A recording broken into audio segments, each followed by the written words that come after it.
The brain is an amazing and complex organ. And while many people are fascinated by the brain, they can't really tell you that much about the properties about how the brain works because we don't teach neuroscience in schools. And one of the reasons why is that the equipment is so complex and so expensive that it's really only done at major universities and large institutions. And so in order to be able to access the brain, you really need to, dedicate your life and spend 6.5 years as a graduate student, just become a neuroscientist, get access to these tools. And that's a shame because 1 out of 5 of us, that's 20% of the entire world, will have a neurological disorder. And there are 0 cures for these diseases. And so it seems that what we should be doing is sort of reaching back earlier in the education process and sort of teaching students about neuroscience, and so that in the future they may be thinking about possibly becoming a brain scientist. And so when I was a graduate student, my lab mate Tim Marzullo and myself decided that, what if we took this complex equipment that we have for studying the brain and made it simple enough and affordable enough that anyone, an amateur or a high school student, could learn and actually participate in the discovery of neuroscience. And so we did just that. A few years ago, we started a company called Backyard Brains, and we make DIY neuroscience equipment. And I brought some here tonight, and I want to do some demonstrations. You guys want to see some? All right. So I need a volunteer. So right before, what is your name? All right, Sam. I'm going to record from your brain. Have you had this before? No. Okay. All right. I need you to stick out your arm for science. Roll up your sleeve a bit. All right. And so what I'm going to do, I'm putting electrodes on your arm, and you're probably wondering, I just said I'm going to record from your brain. What am I doing with your arm? You have about 80 billion neurons inside your brain right now. They're sending electrical messages back and forth and chemical messages. But some of your neurons right here in your motor cortex are going to send messages down when you move your arm like this.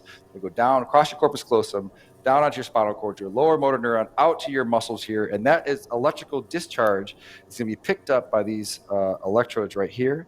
And we're going to be able to listen to exactly what your brain is going to be doing. So I'm going to turn this on for a second. Have you ever heard what your brain sounds like? All right, let's turn it on. So go ahead. Go ahead and squeeze your hand.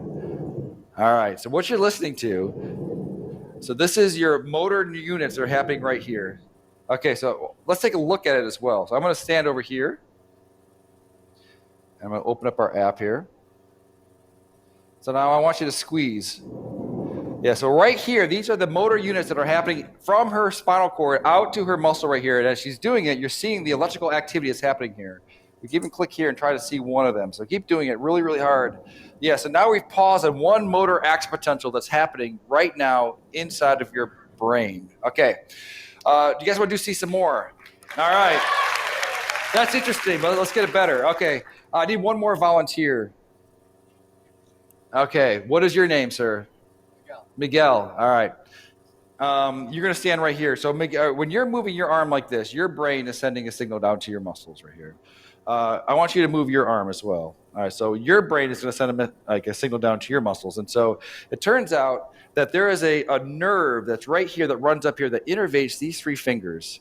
And it's close enough to the skin that we might be able to stimulate that, so that we can do is copy your brain signal that's going out to your hand and inject it into your hand so that your hand will move when your brain tells your hand to move. And so in a sense, she will take away your free will, and you will no longer have any control over this hand, okay?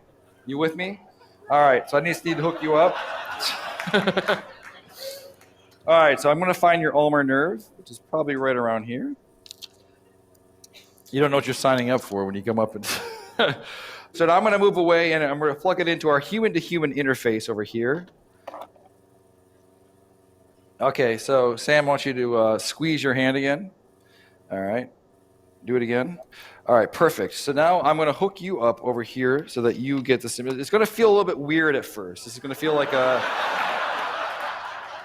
when you lose your free will and someone else becomes your agent, it does feel a bit strange. So I want you to relax your hand.